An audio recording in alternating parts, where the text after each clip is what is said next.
start to turn it around.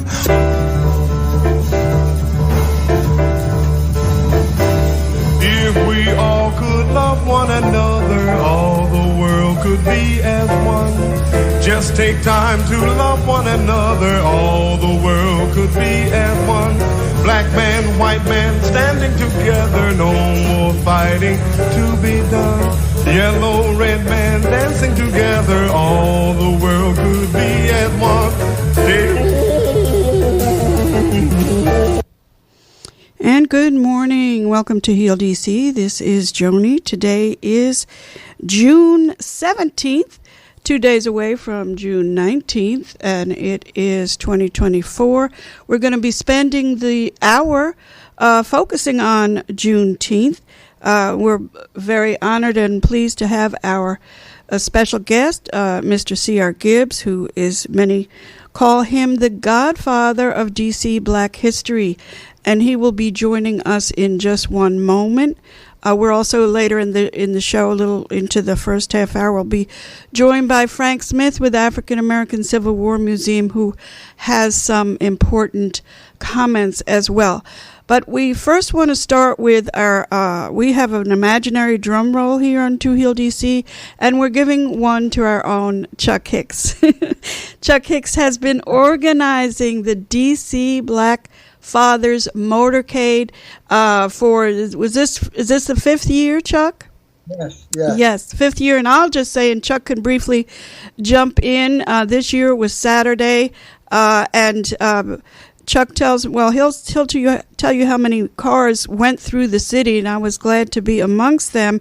And I will tell you, it is so inspiring to be in those line of cars where people cheering on the side as they see the cars with the posters in the window celebrating and honoring Black fathers. So I really want to thank Chuck Hicks, because he comes from a family of organizers, and his father is also a hero, founder of the Deacons for Defense in local Bogalusa, Louisiana. But his organizing skills and commitment are ever apparent, especially at this event.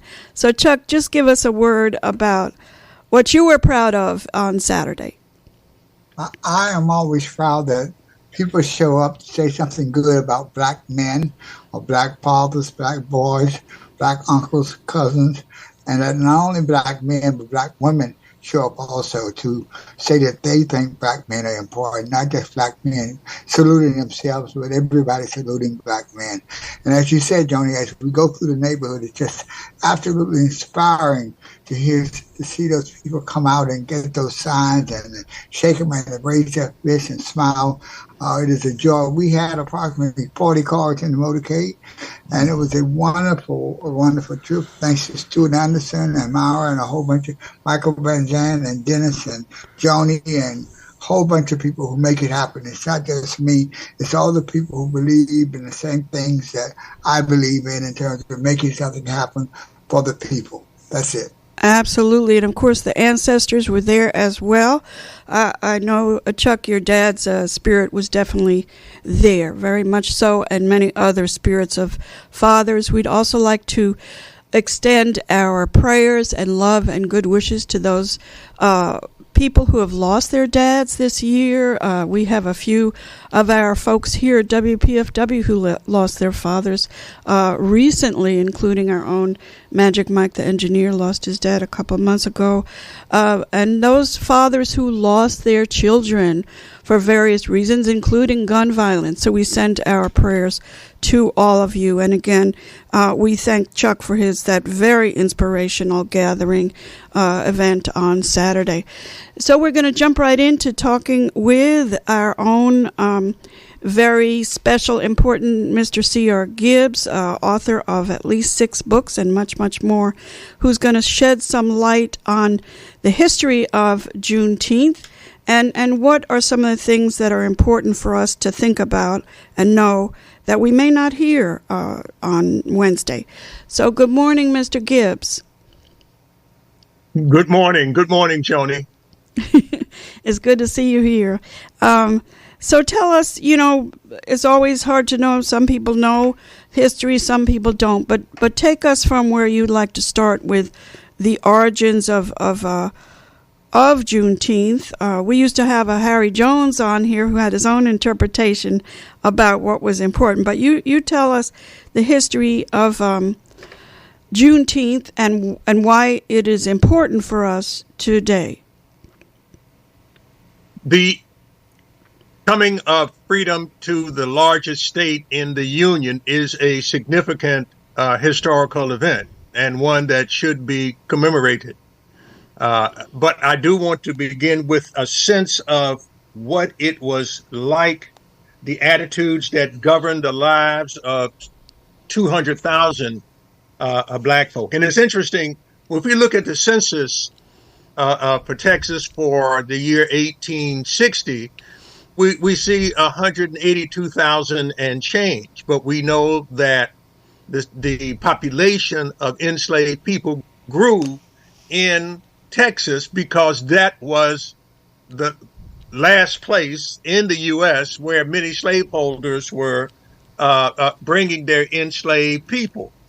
I've often told the story of a man named Perry Downs. For those of you who may be unfamiliar with Perry Downs, the way that Frederick May Holland, actually, she was a female author, tells the story is that she says, Perry said when he was in Texas, when emancipation was proclaimed, and overheard his master say he had run his property into Texas, and then he could run it into Cuba. Then Perry said that he knew something was wrong about his master, and he made up his mind never to go on water with his master. And again, this is from Frederick Douglass, The Colored Orator by Frederick May Holland. What this tells us, and what I sometimes wonder if we have an understanding of how resolute the slave owners were to keep us in slavery. When I say that Texas was the last great frontier of slavery in the United States, it was planned to be that way.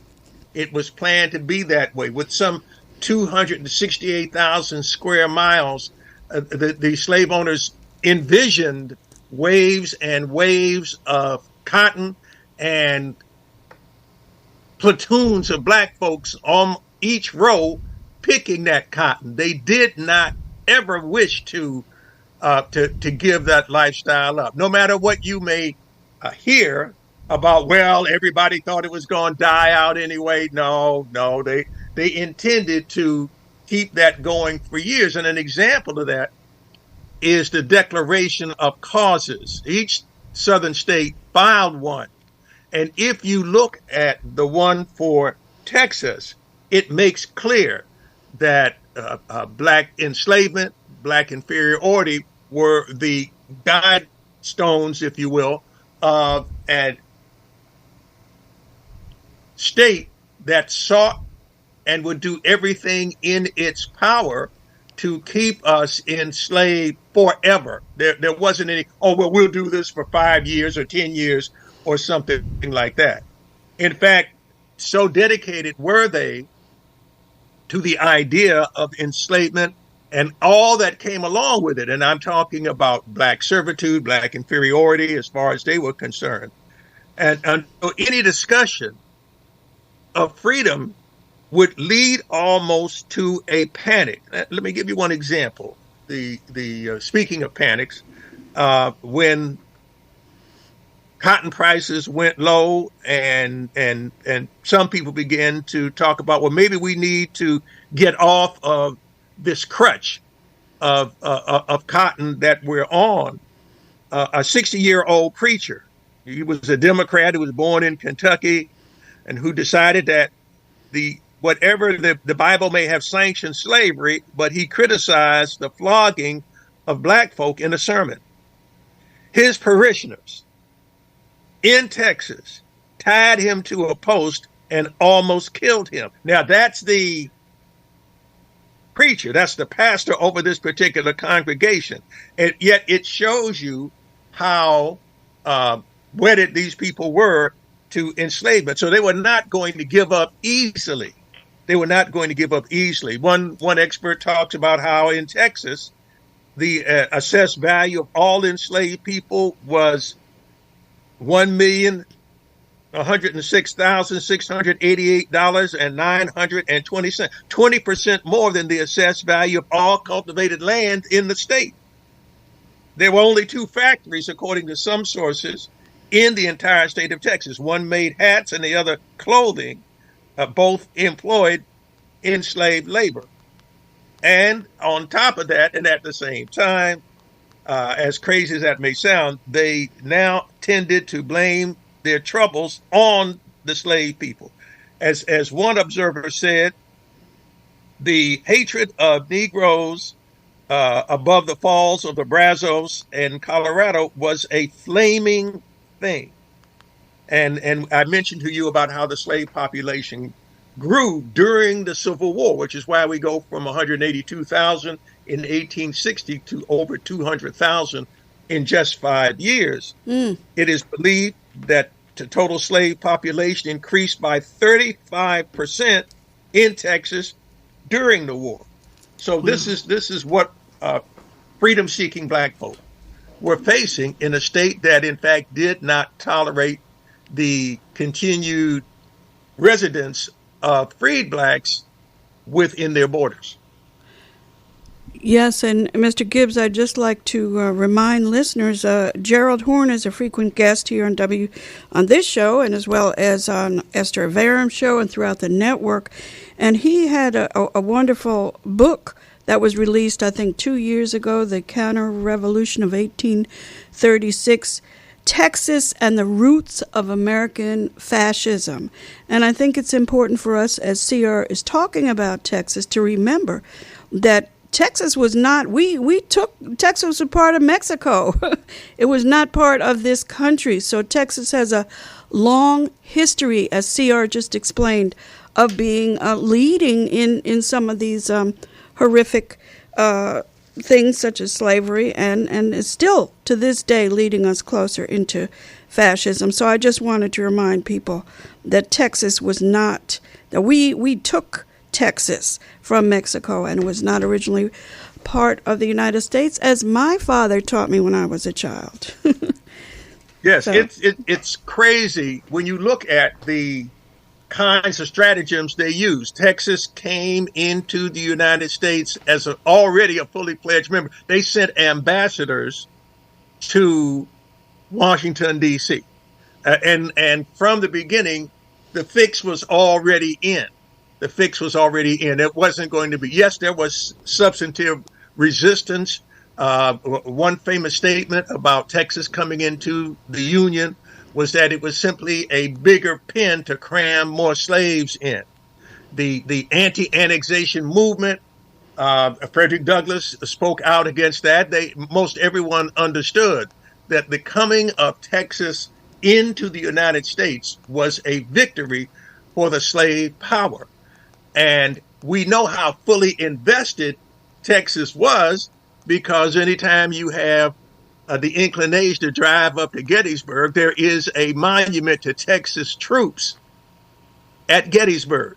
You have to understand. If you don't understand how wedded these people were to slavery, you won't understand the magnificence of our fight, understand the character of our resistance as we look at the size of the opposition to black freedom.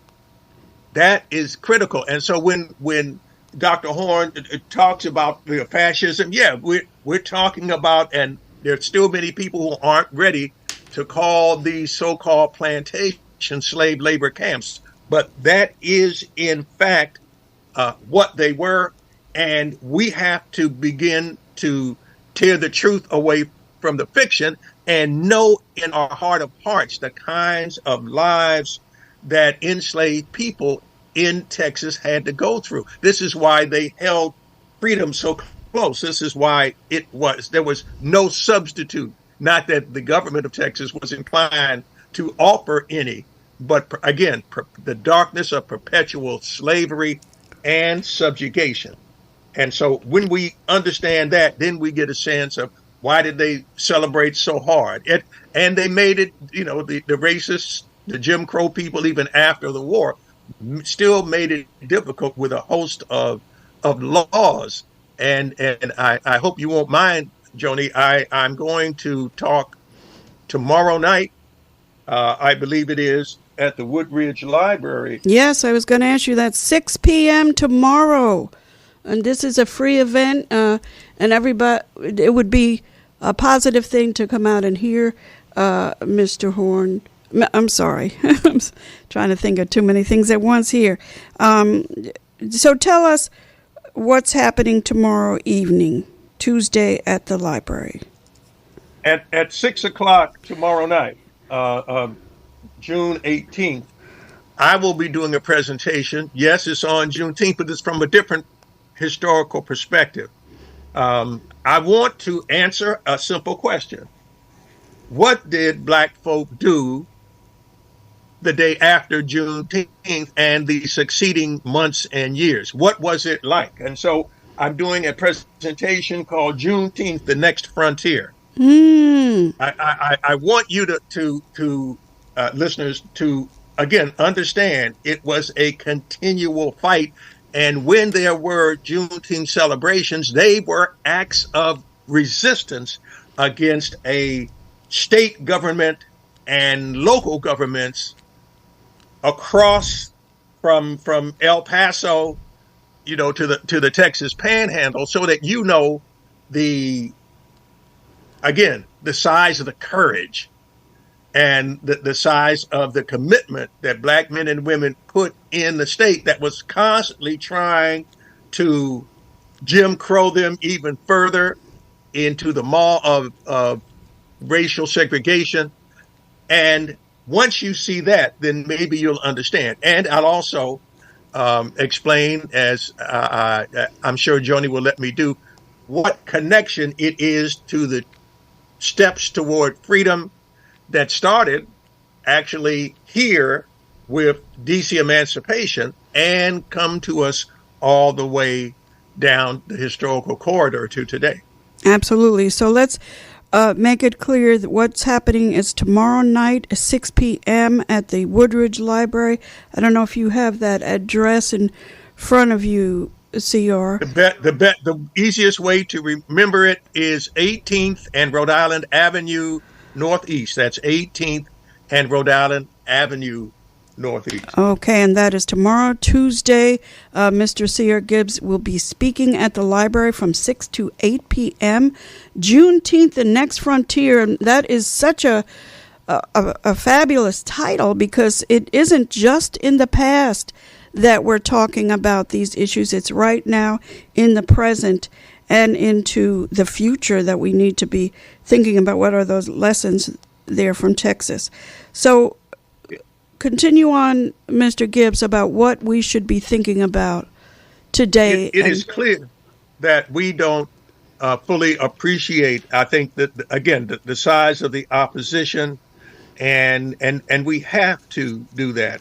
And I'm not prepared, and the ancestors, I don't think, were to put it in terms of, well, we won't take it unless we get A, B, C, and D. Our ancestors understood that by whatever means we got freedom, if it said so on a piece of paper, we were going to shove it into reality. We were going to take it. And this would require, particularly in Texas, that we get on a war footing. You can say, well, what happened? And this is, for us, a further consideration of the difficulty of slavery. It did not end because Juneteenth came along. For those of you who don't believe that, I would encourage you to take your phone out and look at the abolition of the date of the abolition of slavery in Kentucky. I would take you, if you're willing to take the chance, to go further and take a look at how Delaware became free. And we ain't even going to go into the tricks that were used in the state of New Jersey to have a paper freedom that was nothing in reality when they signed it, and they knew the people. Yeah, that high up in the north. So Wow. the freedom for Black people in this country is a complicated step by step, place by place process. And so I'm suggesting to you that if we see what happened that brought the end of enslavement in the largest state in the country, we can get a sense of the scope of what faced us and the magnificence of the glorious day that June 19th came to be. We know, for example, that there is a slave narrative written by a man who had been enslaved under what you might call one of the founders of the modern state of Texas, and that's Sam Houston. And one of his enslaved people wrote about Juneteenth and compared it. He said it was like the 4th of July, but this was for Black people. And understand that if we go back and look at the process of freedom in this country, it was a mixed bag. Not only now, some would say, but as well as back then. When Sam Houston took the advantage of what's called the preliminary emancipation in September of 1862, it was, in fact, for the enslaved people that had formerly labored for him, a way to understand how close you were to freedom and at how far away. Because having that piece of paper, having to move about under the preliminary emancipation, which also announced that something even bigger was coming to the nation on January the 1st, a few months down the road, 1863, the fact that you could not leave the plantation in Texas and not run afoul of the law, thinking that you were off the plantation illegally, even though you had a piece of paper. So something had to be done. Texas was not going to voluntarily even go along with the laws of the United States, which is why if you read General Order number 3, which is if you will, the Juneteenth Charter or Statement, it says that the people are informed that in accordance with a proclamation from the Executive of the United States, all slaves are free. Now, that's referring to the state of Texas.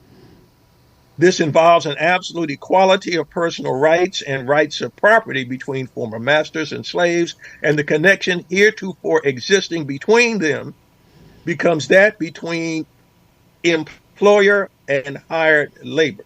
The freedmen are advised to remain at their present homes and work for wages. They are informed that they will not be allowed to collect at military posts, and they will not be supported in idleness either there or elsewhere. But even to make this ironic statement, Union General Gordon Granger, who was the commander of the Union forces that landed at Galveston, had to bring regiments with him. And I believe that Frank Smith will talk about that in a bit. But they didn't and were not willing to simply accede to something signed in Washington, D.C. This is why, to stretch that connection, Gordon Granger clearly references, quote, a proclamation from the Executive of the United States that all slaves are free. He is referring to the Emancipation Proclamation. That's what he's referring to. But as you can imagine, people wedded to enslavement were not going to go along with something that was said in what many considered the Yankee capital. So Union forces had to be brought to Galveston. It was the center of resistance, as would the joy be when the Gordon Granger stood on the balcony of the Osterman building at 22nd and Strand and made the announcement that I just read to you. So when we come to grips with a more in-depth history of Juneteenth, then we understand the risks. What if that operation had failed? We understand the courage because there were Black men under the command of Gordon Granger who made it the racist and slave owners' worst nightmare to see black men in uniform, and they were sent out to enforce it.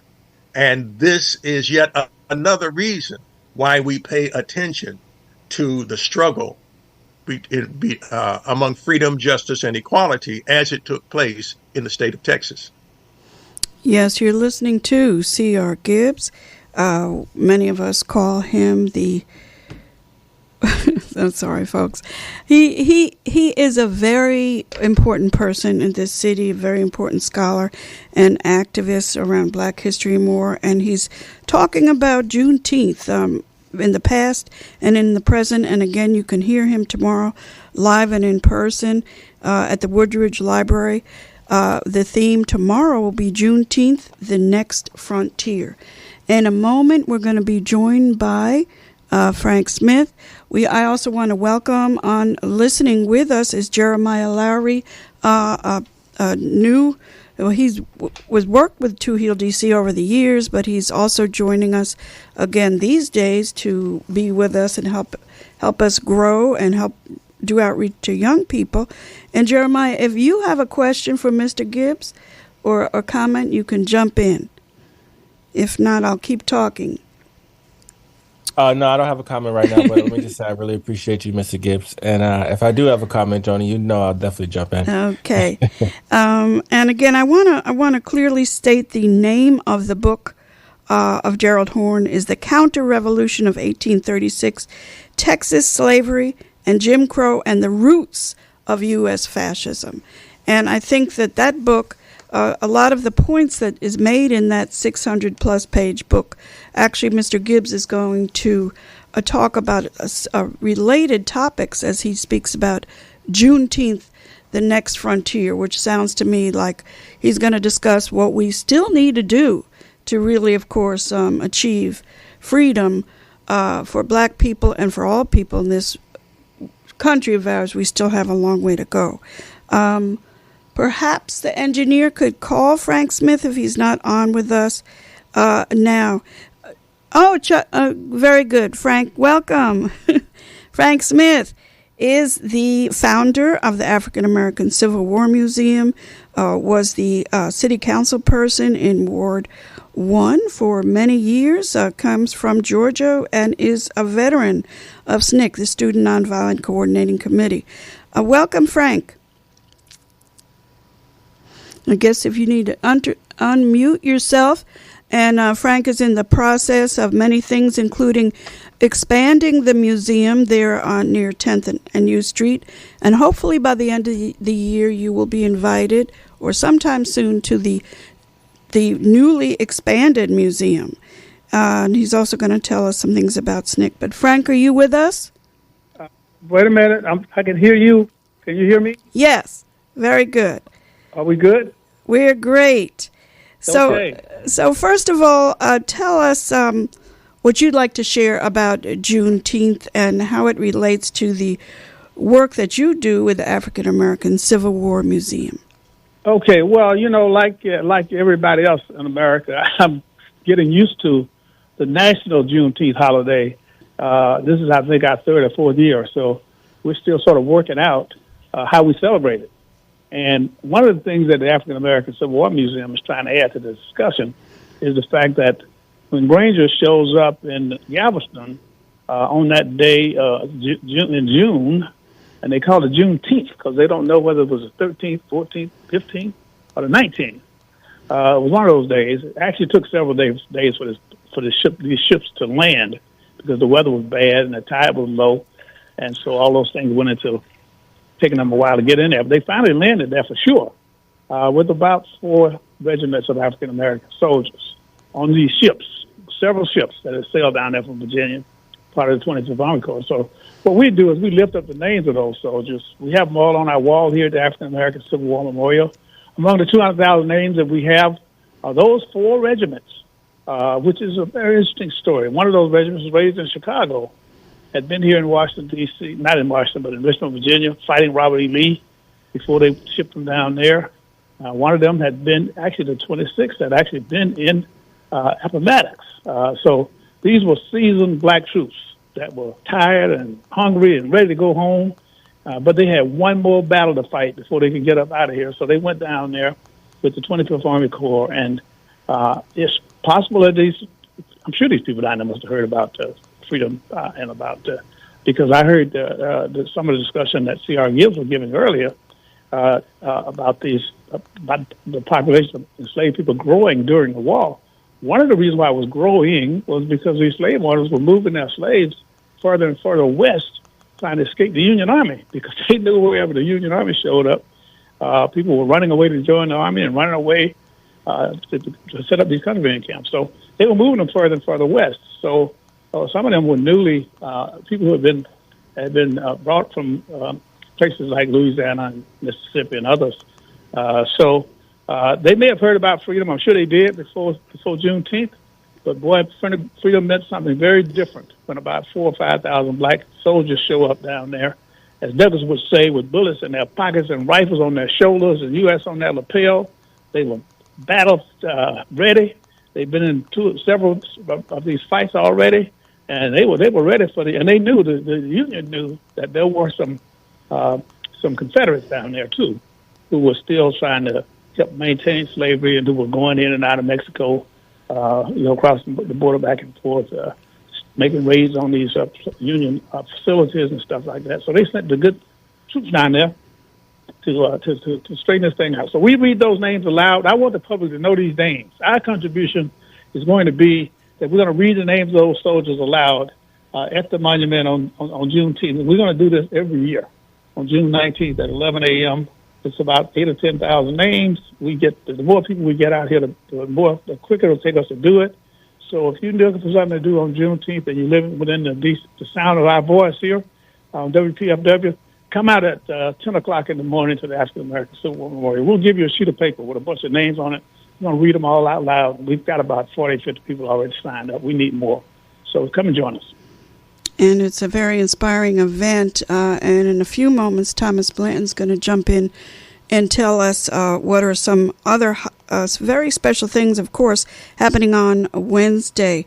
But before we move into this Wednesday, Frank Smith is also going to share with us that this coming June 21st, I think it is, which is maybe that's Friday or Saturday, right, is the 60th anniversary of the killing of the 3 young men down there in Mississippi. But Frank, you tell us from your perspective. Tell us what is happening this weekend, and of course, you are among the veterans of the Student Nonviolent Coordinating Committee.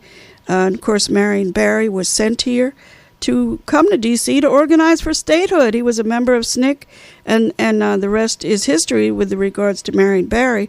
Just shows what a impact SNCC has had on this city, often unknown and forgotten by many. But tell us, Frank, and of course we are lifting up our own Dory Ladner this month and always. Her birthday is coming up on June 28th, also a SNCC activist and very much a part of the PFW family who left us physically but is still with us, of course, always. So, Frank, tell us what is, you're going to Mississippi this weekend. Yeah, on Thursday, Wednesday I'll be reading Juneteenth at the African American Civil War Memorial. On Thursday I'll be taking Southwest Airlines. I always fly Southwest. I fly first class all the time, Southwest. And for those of you who don't understand the levity of what I'm talking about, there's only one class on Southwest. I say it's all first class. Some people say it's all second class. I fly Southwest all the time. And so I'll be going down there because we're having in Indianola, Mississippi, a celebration for the summer of 1964, which starts out, as you say, Johnny, tragically, with the death of 3 civil rights workers, Schwerner, Goodman, and Chaney. And let me just remind the audience that Schwerner and Goodman were white. Chaney was black. And I often tell people that we got the names of 200,000 soldiers on our wall at the African American Civil War Memorial. 7,800 of them are white officers who led these guys in the battle. And in those days, like Robert Gould Shaw, these white officers led from out front. That's why when you see that movie Glory, Shaw is one of the first people to go over that parapet. That's why he gets shot first, because they the Confederates knew if they could shoot these white officers, that the next people in line they thought were lesser officers, black people who would have to take over for them. And of course, some of them took over and led these regiments big time in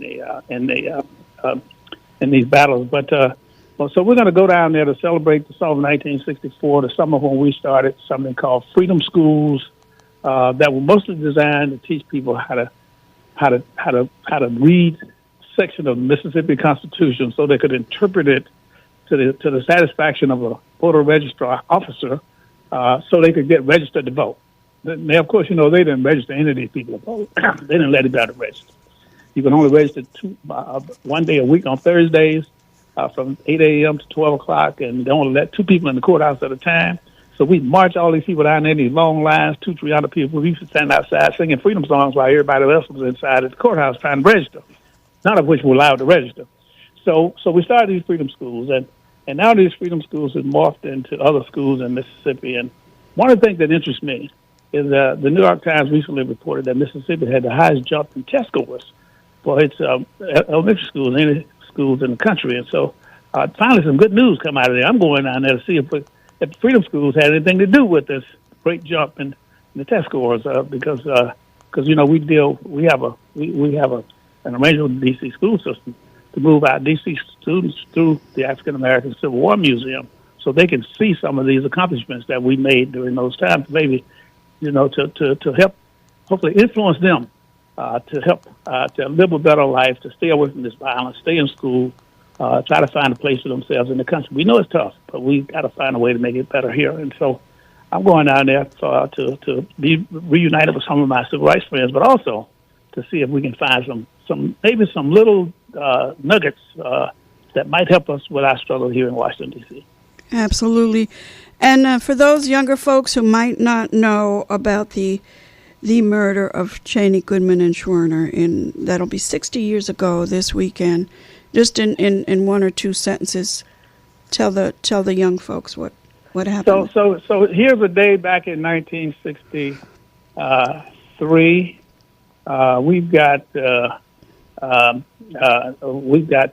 We start by organizing for the summer of '64. We start organizing the Mississippi Freedom Democratic Party in Mississippi, so we could go to the convention in '64. But in order to get there, we plan to bring down conventions in August. So in June and July, we're going to bring down to Mississippi about 1,000 young people, 80% of which are white, by the way, that have been working with us all along as friends of SNCC. They have been organizing on their college campuses, raising money for us, sending food and stuff down there, so when people got evicted from these plantations, they'd have something to eat. They wouldn't starve to death like these people in Gaza are doing now. So we're working hard trying to get these people to realize the North and the Democratic Party to realize that our people, black people in Mississippi, are not participating in the process not because they don't want to. They're risking their life every day to try to get in there, but they won't let them do it. So before we can finish with our orientation session up in Ohio at one of the colleges there, 3 people go to Mississippi, sort of an advance squad, go down there, and they disappear within the 2 days of being in Mississippi. They are captured. And I'm going to use the word captured, you all. They were captured by the sheriff who take them to a Ku Klux Klan meeting where they eventually are killed. And the Klan was infiltrated by the FBI, and we now have the FBI records from there. What happened? They killed the 2 white people first, Schwerner and Goodman first. The Klan did, and then the sheriff, the deputy sheriff, who was there at the meeting, he was the one that brought them there. He arrested them and brought them to the Klan meeting, and he says, "You done killed the 2 white ones. All you left for me to kill was this N-word person, black man." And so that just shows you that these were some mean people who were set on evil. And that happened before we got there. We were still in Ohio with all these people at the orientation session at the college there. So we had to tell these young people that 3 of our people had already been assassinated. We knew it. We knew when the first report, after we couldn't find them after 3 days, we knew they had been kidnapped. And so we figured they were already dead. So we had to tell these people this. And to their credit, they all came with us anyway, knowing that they were facing imminent danger the moment they crossed that state line to come down there to help us register people to vote. So it was a great moment in the history of our country and a great moment in the history of the civil rights movement. And but Schwerner, Goodman, and Chaney were sacrificial lambs. They were killed from before they were killed first. Yes. But that is what really got the nation set on edge. By then, most people realized that the violence we have been talking about, that black people have been living with every day, not only were we exposed to that violence, but white people who tried to help us were exposed to that violence too. So it's a tragic story that ended in a good result, y'all, because at the end of the day, by the end of 1964, Congress was already offering the '64 Voting Rights Act, which not only outlawed the poll tax, it outlawed that little literacy test I was talking about, but most importantly, they set federal registrars in the Mississippi to register over 100,000 people to vote. That we had tried to register that summer in what we call a mock registration. They took our list and registered all these people to vote. So it was really a wonderful event in the history of the country. People had to sacrifice their life to make it happen. And so we go back down. I'm going back down to this year. We're bringing back about 200 or 300 of these volunteers who were there. I'm 80 years old, and I was one of the younger ones, you all. So you all know some of us going to be walking with canes and walkers. And so Frank, we're going to sing some freedom songs and talk about freedom. Absolutely. Maybe we can get you to jump in next week and just give us a report or some report from Mississippi. And I just also want to mention that Goodman's mom was very much a part of Pacifica Radio and WBAI up until the time when she left. So they're a part of our family.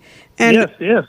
We're glad his family was in the news business, which is one of the reasons why the word spread so far and wide. Once people realize that these white people have been assassinated down there, black people disappeared all the time. Mm-hmm. Only we cared about them. We and their family and the black NAACP and SNCC, we cared about them. But the nation didn't care that much about them. But now you got two young white kids who've been murdered. That provides a whole different set on the whole thing, and it really enables us to get this story before the public in a meaningful way. Absolutely. Frank Smith, everybody can come out on Wednesday, as Thomas Blanton is going to tell us. Thomas Blanton is a member of the PFW family, very active with Juneteenth organizing, and we have just a couple minutes for Thomas to give us a few highlights of what is going on in this city on Wednesday. So good morning, Thomas. Hopefully he can jump on. I'll just mention, as we're waiting for Thomas, that one thing that I wasn't quite aware of until I heard it on a rerun of a show I did years ago is that on Juneteenth 1970 was the day that Ron Clark founded RAP Incorporated, which Ron Clark was very much a part of the PFW family, gave us a home when we didn't have a home in the beginning, and is part of our history here. RAP was a very important organization. Thomas, you Johnny, there? how are you? Good morning. Tell us give us a couple of highlights of what's happening on Wednesday. And make sure you shut off your phone because we're hearing an echo from you, so you should not have anything else on except talking right into the Zoom. Yeah, for some reason I'm getting it on my computer, Johnny. Okay, well if you can't turn it off, then yeah, no, I tried it on the phone and the computer. Okay, so then we can't continue. What is this? Okay, so I'm sorry, Thomas, if unless the engineer can help us, but Thomas was going to talk about several key events. And Thomas, we're getting this. It's coming off the computer line. Okay, so Thomas, I'm sorry, we have to leave you. Okay, so Thomas, you have to get off the phone and so we can just say you can listen when we. Okay, but we're almost out of time. I just want to say that Thomas was going to announce that Wednesday morning he's part of a 2-hour special that will include Frank Smith and will include some announcements about what is happening on Wednesday. So, Thomas, sorry we couldn't bring you on. The caller from Germany can talk for 30 seconds, and then we need to wrap up for the hour. Is Frank Smith still there? Yes, he is, but we have very little time, and we hear you, and we're happy you're calling us from Germany. What was your comment or question to Frank? My question is, do you think that the power of the vote, not only the black vote, but decent white folks, Asians, Jews, immigrants, and Islamics, do you think the power of the vote can make America a more socialist and capitalist hybrid as is the nation of Germany? Okay, and Frank has a whole 30 seconds to answer that question. Frank? that would require a couple hours. Okay, Frank is no longer on. Sorry, our friend from Germany, we don't have that kind of time. Of course, voting is one thing, and we will be talking more about voting as we continue into this election year, but it's certainly not the only thing. We have to do a lot of organizing. So we have a few minutes where Mr. Gibbs can wrap up his thoughts for today. And again, you can hear him tomorrow, Tuesday, at the Woodridge Library. I just want to mention, since I have a moment, one other thing that some people may remember happened on Juneteenth. Of course, many things happened on that day, but in 1953, that was the date that there was an execution of the Rosenbergs, Julius and Ethel Rosenberg, who were accused of being agents for Russia. They were killed right there in New York City, Julius and Ethel Rosenberg, June 19th, 1953. So, of course, it's important to know and remember a lot of what happened on this date. But, Mr. Gibbs, you have about 5 minutes to give your final thoughts, or at least 3 or 4. All right, thank you. Let me share with the audience one of my favorite Juneteenth stories. And it's one that is told by... Somebody needs to mute their phone. We're getting feedback. And perhaps the engineer could mute everybody other than C.R. Gibbs. Sorry, C.R. Keep... Oh, no problem. No problem. One of my favorite Juneteenth stories is about a wonderful lady named Temple Cummins, who was still a child when the war ended, and she remembered the story that had come down from her mother. And she says she used to hide in the chimney corner and listen to what the white folks say. When freedom was hard, Master would tell him, but mother would hear him telling Mrs. that the slaves was free, but they didn't know it, and he not gonna whine to tell them till he makes another crop or two. When mother hear that she say that, she slips out of the chimney corner and cracks her heels together 4 times and shouts, "I'm free, I'm free." Then she runs to the field against master's will and told all the slaves, and they quit work. Then she run away, and right in the night, she slipped into a big ravine near the house and had them bring her baby, Temple, that's the lady that we get the story from, to bring her to her. Master, he come out with his gun and shot at mother, but she ran down the ravine and gets away with me. I share that with you so that we can know some of the risks that were attendant with trying to be free, even after the declaration of what would lead to the celebration of Juneteenth. Absolutely. And tell us again, Mr. Gibbs, I think that this discussion that you're going to have tomorrow night at the library, free discussion, it's not on Zoom, it's only in person. And when you talk about Juneteenth, the next frontier, just give us a little glimpse of what you might be sharing. The principle behind it is simple. What happened the day after Juneteenth? In other words, what was the situation like in the state of Texas in the weeks, months, and years after freedom had been declared? When we get full up on the celebration on that one date, but what was the reality after the celebration? And I'm going to provide some examples and talk about that tomorrow night at 6 o'clock at the Woodridge Library, not in Woodbridge, Virginia, but Woodridge in Northeast D.C.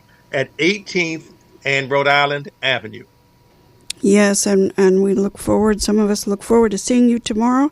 And I just want to say that for those of you who haven't been hearing the announcement, our WPFW is dedicating the entire day, Wednesday to Juneteenth. There'll be all kinds of very important programming. And again, Wednesday morning, there will be making sure and some announcements of what is going on Wednesday. I want to mention a few things that I remember. Definitely in Anacostia in Ward 8, there are a lot of things happening all day long, including the One DC events that are happening throughout the day, as well as at Anacostia Busboys. There's a whole series of discussions, I think, happening from 10 or 11. Perhaps you can call the Anacostia Busboys or listen on Wednesday. I know that Reverend Wilson is giving a talk,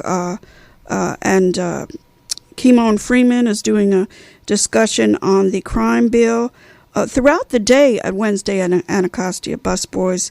And of course, there are things going on at the cemetery in Bethesda. But tune in Wednesday morning, and you will hear throughout the day, but I'm sure in the morning they'll give listeners an overview of what is going to be happening. It's quite a lot going on here in D.C. this Wednesday.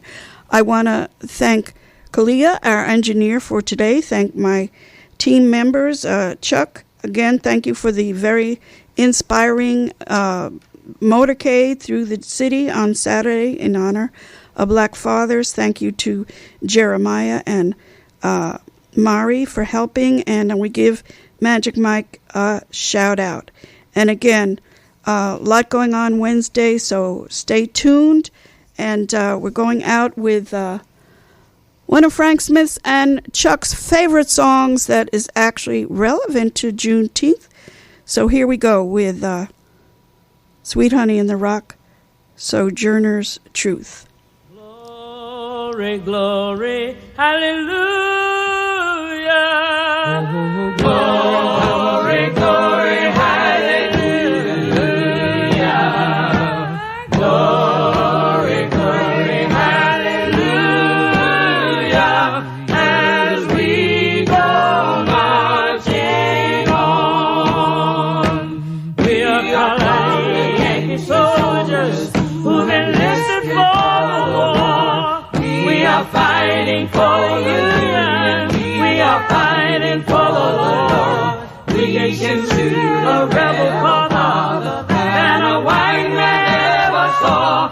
As we go marching on, look there above the center where the flag is waving bright. We are going out slavery.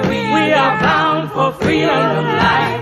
We mean to show Jeff Davis how the Africans can fight as we go marching on.